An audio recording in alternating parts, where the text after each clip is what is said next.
Bienvenue à Tech et Houblon, le podcast qui explore la technologie de l'information et notre passion pour la bière.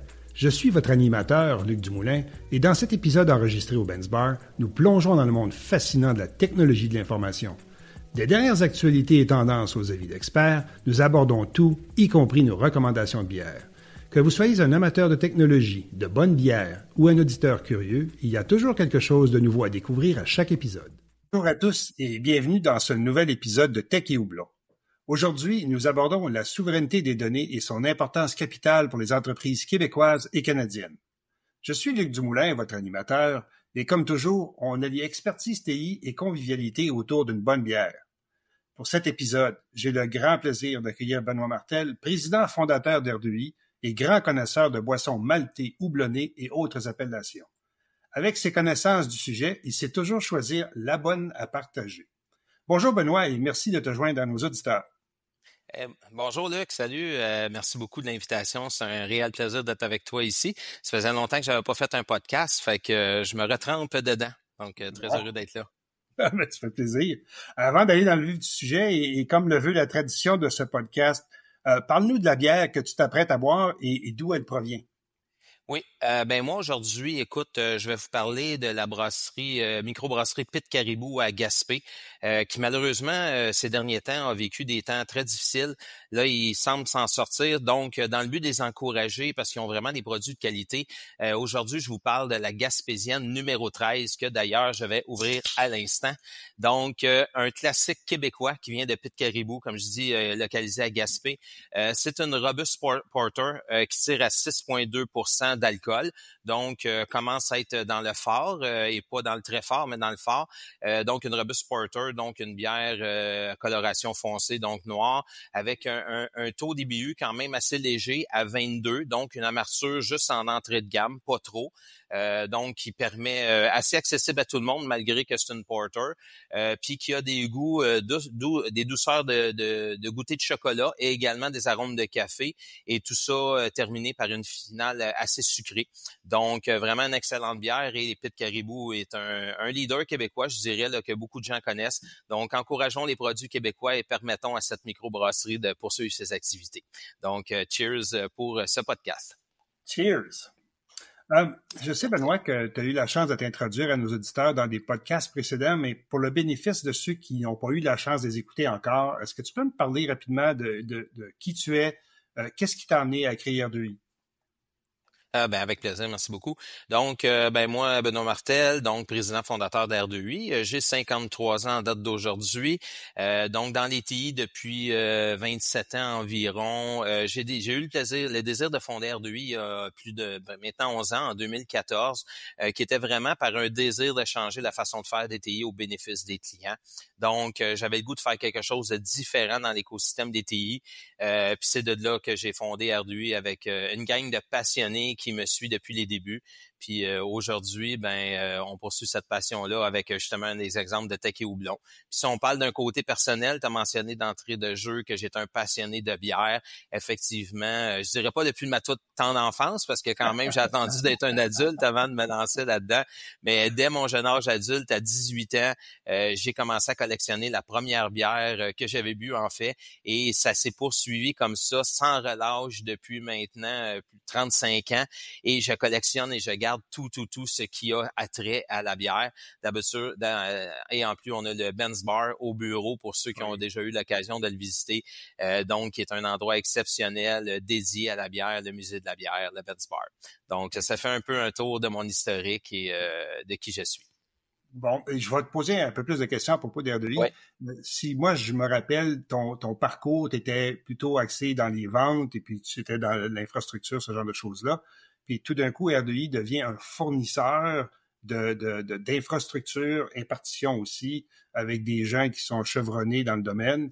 Qu'est-ce qui t'a fait amener de vendre des solutions à amener une solution qui était propriété de l'entreprise que toi-même tu gères? Très bon point. Écoute, effectivement, j'étais dans la vente depuis près de 20 ans, 17, 18 ans que j'avais dédié ma carrière à la vente. J'avais jamais géré aucune équipe. J'étais pas un gestionnaire du tout. Mais vraiment, le désir de changer les choses m'a amené à penser à qu'est-ce qui serait bien pour nos clients. Et l'offre de cloud DR2I qui a été vraiment le point de départ parce que de la vente, on continue à en faire. C'était mon dada, c'était ce que je faisais, la consultation aussi en TI. Mais l'offre de cloud était nouveau. Ça existait déjà sur le marché, mais il n'y en avait pas beaucoup sur le marché canadien. On voulait vraiment se distinguer avec ça parce qu'on avait les connaissances, la capacité, les compétences. Donc, pour arriver avec une offre de grande entreprise, mais abordable pour les petites entreprises. C'est vraiment dans cette idéologie-là qu'on a décidé de fonder R2I et surtout l'offre de cloud qui aujourd'hui s'appelle Edwin, qui est de grande renommée canadienne et hautement certifiée. Donc, c'est vraiment là dans le but de changer les choses et de permettre à tout le monde d'avoir accès à des infrastructures de qualité. Donc, quand on parle cloud, on peut dire que tu t'y connais, puis c'est ça qui m'amène à parler de ce qu'on a parlé en introduction, c'est-à-dire la souveraineté des données, puis tout ce qui tourne autour. Tu as vécu là, dans les 11 dernières années la croissance de tout ce qui se passe dans le marché, que ce soit le marché québécois, canadien et même du niveau mondial. Peux-tu nous parler un peu de ce que c'est que la souveraineté des données? Qu'est-ce que ça veut dire? Oui, ben si on y va dans un sens littéraire, ce que je pourrais proposer, c'est de partir de la définition que le gouvernement du Canada, excuse-moi, donne à la souveraineté des données. J'ai pas lu les autres gouvernements ce qu'ils en disent, mais en tout cas au Canada. Donc, ça désigne le droit du Canada, mais ça s'applique à toute entreprise. En fait, c'est bien important les mots de contrôler l'accès aux données numériques ainsi que la divulgation des données numériques qui sont assujetties aux lois canadiennes seulement. Donc, les mots importants, c'est contrôler l'accès et la divulgation en lien avec les lois canadiennes seulement.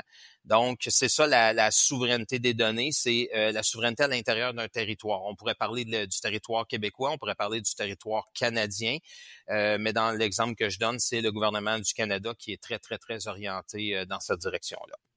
OK. Et puis pourquoi c'est devenu un sujet aussi important au Canada et même au Québec dans les dernières années? Ben, si on se réfère un peu au passé, il y a toujours eu dans l'esprit des gens le Patriot Act qui a toujours été là depuis longtemps, je sais pas en quelle année, mais en 2018, le gouvernement américain est arrivé avec un pendant, mais pour le cloud et la donnée numérique. En fait, c'était le Cloud Act qui était comme la suite logique du Patriot Act et qui donnait le pouvoir au gouvernement américain d'avoir accès aux données des entreprises et par le fait même des gouvernements étrangers qui sont en relation avec un fournisseur de services qui ont une entité légale aux États-Unis. Donc, avec la crise actuelle, c'est devenu plus que pertinent, puis même essentiel, que je te dirais de façon globale au Québec et au Canada, qu'on se pose la question sur notre stratégie sur la souveraineté des données. Puis on dit principalement, mais c'est pas exclusif aux fournisseurs de services cloud, mais c'est eux qu'on parle le plus parce que ils ont quand même une portée assez importante sur les données de tout le monde. Puis ce qui est important de comprendre pourquoi c'est aussi important, c'est que avec le Cloud Act, peu importe l'emplacement géographique des ressources cloud que vous utilisez, les données hébergées peuvent être assujetties aux lois des autres pays. Là, on parle du Cloud Act américain, mais il y a d'autres pays qui ont certainement des lois similaires. Puis ça fait que, par exemple, les hyperscalers, ceux connus, AWS, Amazon, ben par conséquent, quand ils mènent des activités à l'étranger, ben ils peuvent être soumis à des décisions d'un tribunal étranger ou d'une loi qui va faire qu'ils vont avoir l'obligation de donner l'accès des données au gouvernement en tant que tel. Le Cloud Act permet au gouvernement, aux États, aux municipalités d'avoir accès aux données étrangères. Donc, souvent, puis je vais faire le parallèle avec ce qui se passe présentement sur les tarifs, la raison numéro 1 des tarifs initiaux du gouvernement américain, c'était sur une question de sécurité nationale en utilisant la cause du fentanyl. Ben, le fentanyl pourrait devenir la raison pour accéder aux données des entreprises parce que ça devient une question de sécurité nationale. Donc, quand il y a question de sécurité, le gouvernement peut se donner tous les droits et avoir accès à ça. Donc, pour résumer, en vertu des lois étrangères, les données sensibles des gouvernements ou des entreprises peuvent être divulguées sans préavis au gouvernement américain ou tout autre gouvernement étranger pour lequel on aurait des données d'héberger. OK. Puis, pardonne-moi mon ignorance dans le domaine, là, mais tu fais affaire avec un hyperscaler, disons, puis tu as des données. Est-ce que tu sais où sont ces données-là dans le monde? Parce que les hyperscalers sont partout sur la planète. Est-ce que tes données sont au Canada? Est-ce qu'ils sont aux États-Unis? Est-ce qu'ils sont en France? Est-ce qu'on sait où est-ce qu'elles sont, nos données, finalement? Avec les hyperscalers, on peut savoir où est-ce qu'ils sont. Ils ont des régions, donc il y a moyen de contrôler quand même à quel endroit physiquement sont les données. Par contre, le fait qu'ils soient une entreprise américaine, peu importe si les données sont hébergées 100% au Canada, donne le droit au gouvernement américain d'avoir accès à ces données-là, même en sol canadien. C'est ça la particularité quand on parle de souveraineté des données versus une entreprise qui est américaine versus une qui est 100% canadienne. Donc, le positionnement géographique des données a peu d'impact sur le bras long que pourrait avoir le gouvernement américain, comme on peut dire. Tout à Ce fait. point-là. OK, je n'avais pas réalisé. Et puis, comment est-ce que R2I garantit la souveraineté des données de ses clients? Ben nous, dans le fond, de la façon qu'on peut le garantir, ben à la base, on doit dire que R2I, avec son offre de Edwin, le cloud de R2I, on suit des processus rigoureux qui sont basés sur diverses normes ISO. En fait, R2I a 5 normes ISO, dont 4 technologiques. On parle de ISO 27001, 27017, 27018 et 9001. Résumé rapidement, 27017, c'est la sécurité des TI en général. 17001, pardon. 27017, c'est la sécurité des TI spécifiques aux environnements infonuagiques, le cloud. 27018, c'est la protection des données personnelles et confidentielles. Et 9001, c'est tous les processus administratifs et technologiques qu'on met en place pour assurer donc une constance au niveau de nos processus. Donc, nous, on est audité de façon régulière par des auditeurs externes, des internes, nos clients qui nous auditent et tout ça. Et donc, le but de ces certifications-là, ISO, c'est de démontrer que ce qu'on dit, on le fait. Donc, la façon pour nous de le garantir à nos clients, c'est justement d'être audité par des gens d'extérieur. Et les gens pourraient être assez surpris de savoir qu'un audit ISO ne va pas seulement voir est-ce qu'on a une solution de MFA, mettons, de double authentification. Ils regardent même si au niveau marketing, ce qu'on publie, on le fait. Donc, on pourrait pas aller dire d'entrée de jeu, hey, on est 100% canadien, on a nos données au Canada, puis que dans les faits, ça soit pas vrai, parce que nos auditeurs, à quelque part, nos audits, vérifient nos data centers, vérifient et tout au complet, vont vérifier notre site web, vont vérifier nos packages marketing pour s'assurer que ce qu'on dit, c'est vrai. Donc, c'est vraiment là qu'on peut assurer. Également, dans nos contrats, donc dans nos MSC, excusez le terme anglais, Master Service Agreement, on se commet à garder physiquement les données au Canada. Donc, c'est comme ça qu'on assure la souveraineté. Et également, R2I est de propriété 100% canadienne avec aucune ramification américaine ou à l'extérieur, à l'international, ce qui fait que c'est comme ça qu'on réussit à garantir à nos clients que R2I assure la souveraineté des données à l'intérieur du territoire canadien. C'est une question qui est peut-être un peu bizarre, mais on comprend qu'avec Internet, les données voyagent, puis on ne sait pas trop où est-ce qu'elles s'en vont. Est-ce que des données qui partiraient d'un centre de données qui est situé ici au Canada pourraient transiter vers les États-Unis pour revenir au Canada, par exemple? Puis est-ce que le gouvernement américain, par le Cloud Act, pourrait regarder les données qui passent dans son territoire, par exemple? Écoutez, de la manière que ça fonctionne, ça, c'est du ressort de la télécom. Donc, il y a différents réseaux de télécommunications qui sont disponibles. Un des beaucoup utilisés dans le monde aujourd'hui, c'est ce qu'on appelle le VPN, le Virtual Private Network. Ça, à ce moment-là, ça passe par l'Internet. Donc, moi, je fournis un accès Internet pour sortir. Le client a un accès Internet pour sortir, rentrer. Et entre nous deux, on communique. À l'intérieur du VPN, les routes d'accès de la télécom peuvent aller de n'importe où. C'est déjà arrivé même dans le cloud d'R2I Edwin qu'un client qui était à 3 coins de rue de chez nous a obtenu de la latence parce qu'ils se sont rendus compte que son provider envoyait un ping à New York pour revenir à Montréal. Et c'était directement à côté. Donc, on n'a pas tellement le contrôle sur le transport de données, sauf quand on a des réseaux privés, du réseau MPLS, du réseau EPL. Là, je rentre dans le un peu plus technique. Ça, on peut avoir un certain contrôle. Par contre, ces données en transit-là sont toujours encryptées dans des tunnels site-to-site qu'on appelle encryptés. Donc, la donnée est quand même encryptée d'un bout à l'autre, mais la donnée peut transiger sur du câble, dans le fond, sur la rue, un peu n'importe où en Amérique du Nord. Le client, personne n'a vraiment le contrôle, sauf dans un réseau privé à ce moment-là. OK. Puis entre les centres de données qu'utilise R2I, est-ce que ces données-là pourraient transiter, par exemple, du côté américain? Ben là, il y a une particularité, c'est que nous, on est équipés en dark fiber entre nos centres de données, puis là, on contrôle la télécom entre nos centres. Donc, on a on a des télécoms point à point. Donc, le transit entre, mettons, un exemple, nos centres de données pour un client qui veut faire de la relève Montréal-Montréal, ben, il est sur nos propres réseaux privés sur lesquels on est les seuls à transiger. Donc, à ce moment-là, on assure une sécurité supplémentaire à ce niveau-là. Merci. Quelles sont les certifications ou les accréditations qui sont importantes pour prouver qu'un cloud est vraiment souverain? Ben en fait, il n'y a pas une certification comme telle qui nous amène à dire parce que j'ai cette certification-là, je suis souverain. Par contre, j'ai parlé des certifications ISO tantôt, puis une certification ISO va contenir entre 200 à 400 points de contrôle. Là. Ça varie, là, mais la moyenne va se retrouver là-dedans. Donc, puis chacun a ses particularités. Il y en a qu'on va dire que c'est non applicable parce que nous, on n'offre pas ce genre de service-là ou de besoin-là, mais dans la grande majorité, on va déterminer ce qu'ils sont. Fait que ce qui est important, c'est vraiment d'aller faire ce qu'on dit et ce qu'on dit à l'intérieur de la norme ISO pour se conformer et donc prouver comme quoi qu'on est un cloud souverain, comme j'ai expliqué. Fait que c'est pas la norme ISO comme telle qui va le faire, mais bien, parce que on a parlé tantôt des hyperscalers qui sont partout à travers le monde. Ils peuvent avoir un centre de données qui réside au Canada, mais ils sont quand même régis par le Cloud Act américain. Les hyperscalers, ils ont la même certification ISO. Je sais pas s'ils ont toutes les mêmes que nous, on en a beaucoup, mais on peut assumer qu'ils sont quand même autant certifiés. Donc, c'est pas parce qu'ils ont une mauvaise offre dans les hyperscalers, ils ont une excellente offre, mais le fait qu'ils sont aux États-Unis peut apporter certains challenges. Donc, eux sont ISO ne signifie pas souveraineté des données. C'est vraiment... Donc, eux, par contre, ne pourraient pas aller s'afficher en disant ben nous, on est une entreprise 100% canadienne et on assure la souveraineté de vos données. Ils pourraient être même à perdre leur certification ISO en disant ça parce que ce n'est pas vrai. Donc, ça amène... OK. Si on parle de sécurité et protection de données, comment la souveraineté des données va influencer les stratégies de cybersécurité, par exemple?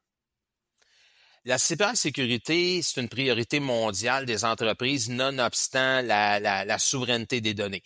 En fait, c'est quasiment la priorité numéro 1 des dernières années. Donc, peu importe l'endroit où est hébergé, la sécurité devrait être une de vos priorités. Par contre, en ce moment, avec l'instabilité qui est en train de se produire de l'autre côté de la frontière, la vigilance et un bon positionnement est essentiel pour assurer la sécurité. Donc, je te dirais que c'est un travail combiné de dire, en plus de la cybersécurité, on doit protéger nos données contre une intrusion non désirée, mais qui n'est pas nécessairement de se faire hacker, qui n'est pas une cyberattaque, mais bien orchestrée par une entité extérieure qui agit légalement dans le cadre législatif dans lequel ils sont. Pour nous, au Canada, on veut pas que les Américains rentrent dans nos données, mais aux données, légalement, ils ont le droit de le faire parce qu'ils font affaire. Fait que c'est même pas une cyberattaque. Donc, la cybersécurité est un complément à ce qu'on va mettre en place pour nous protéger d'une intrusion non désirée, mais quand même légale à nos données. Donc, OK. Puis, est-ce que avec tes connaissances du marché, tu vois qu'il y a une méfiance croissante envers les fournisseurs de solutions cloud, justement, qui sont extérieurs au Canada? Oui, mais la méfiance vient surtout du gouvernement américain, plus que de ces entreprises-là pour lesquelles ils sont régis par le gouvernement. Mais oui, il y a quand même une méfiance qui s'installe, tout à fait, et avec raison. Les entreprises québécoises et canadiennes regardent leurs options en ce moment. Il faut dire que avec ce qui se passe, instabilité depuis 5 mois, c'est certain qu'il y en a beaucoup qui se posent des questions. Donc, une migration d'un cloud à l'autre, ça se planifie en avance, ça s'improvise pas. Puis souvent, c'est qu'on a des contrats à respecter. Donc, ça prend quand même un certain temps à mettre en place. Donc, il y a beaucoup de questionnements, il y a beaucoup d'évaluations qui se fait en ce moment en prévision d'un changement qui va arriver dans 6, 12, 18, 24 mois. Donc, les gens, à leur renouvellement de contrat dans les prochains mois, dans la prochaine année, c'est certain qu'il va y avoir beaucoup de migration vers des offres infonuagiques canadiennes ou en tout cas internationales qui ne sont pas régies par les Américains, ça c'est clair. Mais ça ouvre les yeux également au reste du monde. Là. On n'est pas à l'abri là, de ces choses-là qui se planifient. Donc, c'est le temps de le faire maintenant et la méfiance est là, effectivement. Ah ben, OK. Mais si on se met du côté des entreprises, ça va être quoi leurs principaux défis qu'ils vont avoir à faire face s'ils veulent rapatrier ou s'assurer que leurs données sont localisées au Canada, par exemple? On peut le voir en deux volets. Si on regarde, mettons, le volet sur l'infrastructure as a service, communément appelé le IaaS, donc principalement l'offre de Edwin de R2I, c'est un offre IaaS. C'est assez similaire à une migration qu'on a déjà vécue dans le passé, que quelqu'un soit sur site, qu'on appelle on-prem à cloud, ou d'un quelqu'un qui est multi-cloud puis qui va migrer des données d'un cloud à l'autre dans un mode infrastructure. Ça demande du temps, ça demande de la planification, mais c'est pas très complexe, c'est pas un énorme défi, c'est surmontable, c'est faisable, c'est régulier. Même R2I, on migre des dizaines de clients par année de cette façon-là. Donc, c'est assez standard.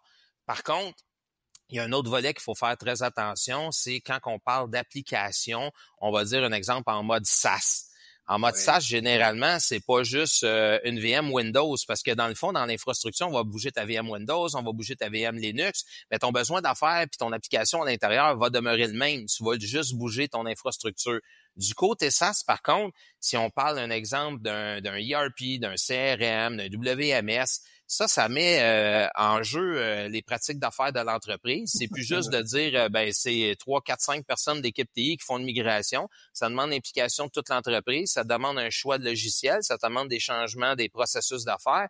Donc, le changement d'une application qui aurait été développé et qui résiderait chez un éditeur de logiciels américain aux États-Unis, qui lui, en plus, est peut-être à l'intérieur de AWS ou d'Azure pour offrir son service, c'est pas aussi évident qu'une infrastructure à bouger. Il y a du travail à faire. Par contre, il y a des milliers d'entreprises québécoises et canadiennes qui ont des offres de logiciels qui peuvent remplir à 100% de vos besoins. Il s'agit d'avoir la volonté de faire ce changement-là. Et souvent, je suis presque sûr pour le mieux. Moi et R2I, en fait, on est membre de l'OQT, Association québécoise de technologie, depuis plus de 10 ans. Je suis très impliqué et je connais des centaines d'entreprises en développement et de solutions et de produits au Québec et au Canada qui ont ces offres-là pour vous. Puis ces entreprises-là ont accès à des fournisseurs cloud comme R2I avec Edwin qui leur permettrait d'avoir leur SaaS sur un IaaS qui, lui, certifierait la souveraineté des données. Donc, vous voyez, c'est un jeu qui se danse à plusieurs. Donc, avec le SaaS, le IaaS, les clients, donc de créer un écosystème 100% canadien est là, mais le défi est là, naturellement, pour migrer à ce niveau-là. Ouais, le mot-clé là-dedans, c'est planification, finalement. Ah oui, beaucoup, beaucoup, beaucoup. Ben, dans tout projet TI, la planification est ce qui est le mieux. Agir en cow-boy, c'est peut-être pas ce qui est le plus idéal dans le monde aujourd'hui. L'interopérabilité de différents systèmes, on peut pas juste d'un coup de claquement des doigts dire je switch de A à B. Il y a beaucoup de planification à faire. Sinon, ça coûte des fortunes puis ça fonctionne pas. On a quelques exemples là, aussi au Québec qu'on peut voir. Là. Tout à fait, effectivement. Dans un autre ordre d'idée, est-ce que les PME et les grandes entreprises vivent aussi ces enjeux-là, puis est-ce qu'ils les vivent de la même façon? Écoute, je dirais oui et non. Ils doivent tous avoir le même processus d'évaluation de leur situation. Le risque en bout de ligne est le même. Cependant, une différence qu'on peut noter qu'il pourrait y avoir, ça va plus toucher la grande entreprise, on va dire, c'est que eux, il y a des fortes chances qu'il y ait déjà des ramifications aux États-Unis, qu'il y ait déjà des divisions avec des entités américaines. Puis on est fiers de nos multinationales canadiennes qui se sont étendues à travers le monde, mais ça vient avec des bureaux, des entités légales dans les autres pays. Donc, malgré qu'ils ont le même questionnement, le même défi, ils l'aborderont pas de la même manière parce que c'est sûr que si c'est une entité canadienne avec 60 centres de distribution aux États-Unis, avec des entités légales, avec 10 000 employés qui sont déjà là-bas, ben t'es déjà en sol américain, donc t'as pas la même chose qu'un petit joueur, un exemple, qui est établi seulement au Canada, puis qui a pas de facilité aux États-Unis. Fait que le questionnement est le même, mais l'enjeu n'est pas tout à fait le même. Ouais, c'est ça. Penses-tu qu'il y a une prise de conscience suffisante de la part des décideurs en TI pour ces enjeux-là de la souveraineté? À mon humble avis, ton point, c'est suffisante. Il y a une prise de conscience, mais elle n'est pas suffisante à mon avis. Parce que ce qui se passe à ce moment, de l'autre côté de la frontière, selon moi, ce n'est que le début d'une ère qui risque de durer quelques années et qui aura des conséquences à moyen et long terme, sinon voire des décennies. Donc, tôt ou tard, les décideurs vont devoir se poser la question. Fait qu'aussi bien que ça soit maintenant que trop tard, pour avoir le temps de réagir et de prendre les actions nécessaires. Parce que je n'ai parlé tantôt un peu des tarifs, des raisons pour faire ça. Ben, ce qui se passe avec les tarifs, puis plein d'autres choses en ce moment aux États-Unis, c'est juste un écran de fumée pour ce qui risque d'être le vrai débat. Ça veut dire la prise de contrôle des États-Unis, la perte des droits, etc. Fait que si les États-Unis à l'intérieur sont capables de faire ça, imaginez ce qui peut être fait à l'extérieur envers les autres pays. Donc, on doit être vigilant et le Québec et le Canada doivent l'être à ce niveau-là. Absolument. Maintenant, je te demande de sortir ta boule de cristal. Peux-tu nous parler des tendances puis ce que tu vois comme futur du cloud souverain? Ben, c'est certain qu'on va voir une tendance avec une nationalité canadienne et québécoise à venir dans le futur. Le cloud souverain canadien va se développer, ça c'est certain. Il va y avoir des offres qui vont grandir. Un exemple, Edwin, c'est certain, de R2I va en être un superbe exemple. On prévoit une grande croissance à ce niveau-là. On se le cachera pas, nos plus grands compétiteurs étaient les AWS et Azure de ce monde, même si en taille, on ne se compare pas dans notre marché local, qui est le Québec, l'Ontario et le reste du Canada. On va appeler ça local, vu que c'est pas le monde. C'était quand même eux qu'on rencontrait le plus souvent. Donc maintenant, ben les entreprises canadiennes vont se retourner vers plus une offre canadienne et c'est certain que nous, on le ressent déjà, là, il y a une bonne adhésion là-dessus. C'est ça, je pense que je réponds à ta question. Oui, mais sens-tu aussi que dans le marché, il y a une volonté de bâtir des alternatives qui sont fortes et compétitives à R2I, même j'irais jusqu'à dire. Oui, c'est certain, puis ça va amener de la bonne et saine compétition. En fait, la compétition est toujours bonne. Parce que ça nous amène à nous élever, nous, en tant qu'entreprise également. Là. Quand on voit nos compétiteurs avancer, bon, on se dit on doit être encore meilleur qu'eux. Donc, plus il y a de compétition, ben plus on va être meilleur tous et chacun, je l'espère aussi pour les autres. Donc, c'est certain qu'il y a plusieurs entreprises qui vont émerger puis qui vont tenter de faire leur place dans ce marché-là qui est en changement en ce moment. Il y a une opportunité de marché actuellement, c'est évident, comme dans plusieurs secteurs. Malheureusement, il y a des secteurs qui vont être plus touchés directement, certains secteurs manufacturiers, on pense à l'automobile, etc. Mais le secteur de l'info nuagique, des services TI, il est là pour rester. C'est pas une question à se poser, il y a une opportunité. De plus, si l'ensemble des entreprises canadiennes font front commun, puis ils décident de faire affaire avec des entités 100% canadiennes, ben on pourrait même faire le parallèle avec ce qui se passe présentement avec les vacances puis l'épicerie. Ben, les Canadiens vont prendre des vacances au Canada cette année. Là. Je pense que c'est une baisse de 85% aux États-Unis de Canadiens qui vont prendre leurs vacances. Et à l'épicerie, j'en suis un exemple parfait, ben je check les produits, leur provenance, etc. Donc ça permet de favoriser quand même la croissance dans certains secteurs. Certains sont malheureusement plus touchés que d'autres, mais ça va permettre d'augmenter l'offre dans le marché puis d'augmenter plus rapidement notre souveraineté puis notre compétitivité. De cette façon aussi, ça s'applique dans tous les secteurs de l'économie canadienne, là. Puis, pas juste les TI, là, on parle du cloud et de la souveraineté des données, mais plus on va encourager d'entreprises d'ici, plus ça va nous aider à rester compétitifs puis augmenter notre offre et garder une saine compétition. Le marché est grand, hein? Donc il y a de la place pour tout le monde. Juste pour vous dire, les 3 plus grands hyperscalers du monde, AWS, Azure et GCP, qui est Google Cloud, contrôlaient en 2024 68% du marché mondial. Puis si on ajoute Alibaba et IBM qui sont 4e et 5e, c'est probablement près de 85%. J'ai pas réussi à trouver un chiffre exact. Sur un marché qui dépasse les 300 milliards, qui approche les 400 milliards de dollars par année. Donc, de la place, il y en a sur le marché. Il y en a. Fait qu'on n'a pas besoin d'être inquiet. Il y a une place pour les fournisseurs de services infonuagiques. Donc, si le message a passé, c'est n'hésitez pas à ouvrir vos yeux, à regarder ce qu'il y a disponible. Des entreprises comme R2I, comme Edwin, il y en a de disponibles. Et est-ce que ça fait une différence au point de vue des coûts, que ce soit un cloud qui soit souverain canadien ou que ce soit un cloud qui soit ouvert comme ceux des hyperscalers, par exemple? Nous, on est très, très, très compétitifs au niveau des prix. La différence qu'il y a, c'est qu'en étant en territoire canadien, on garantit nos prix en dollars canadiens, donc il n'y a pas de fluctuation du dollar US. Dans les derniers mois, on a vu un peu le contraire. On est passé de 1,46 à 1,38-39. Mais l'inverse s'est passé aussi il y a une couple d'années quand on est passé de 1,18 à 1,36. Là, nos coûts venaient d'augmenter d'à peu près 15% sans qu'on fasse rien. Là. Donc, ça joue dans les deux sens. Donc, en parlant pour R2I, il n'y a pas de frais egress, donc ça peut aussi varier à ce niveau-là. Donc, mais je te dirais que présentement, c'est pas nécessairement juste une question de coût, là. Donc, les fournisseurs canadiens sont très compétitifs à ce niveau-là. Il y a pas d'enjeu, là. Excellent. Écoute, le podcast tire à sa fin, mais j'aimerais ça, si tu peux donner quelques conseils aux entreprises qui n'ont pas encore réfléchi à leur stratégie de souveraineté de données. Et puis ceux qui veulent faire un premier pas, là, par où est-ce qu'ils devraient commencer? En premier lieu, je dirais, c'est de se positionner par rapport à ce débat-là. Donc, c'est quoi votre point de vue? Puis de faire une évaluation de votre posture et de vos actifs. En fonction du constat, c'est là que vous allez prendre des décisions, que des décisions devront être prises. Faut pas oublier qu'un des actifs les plus précieux des entreprises, après ses gens, après son propre personnel, là, c'est le data qu'ils ont, hein. Sans données, il n'y a pas de marché.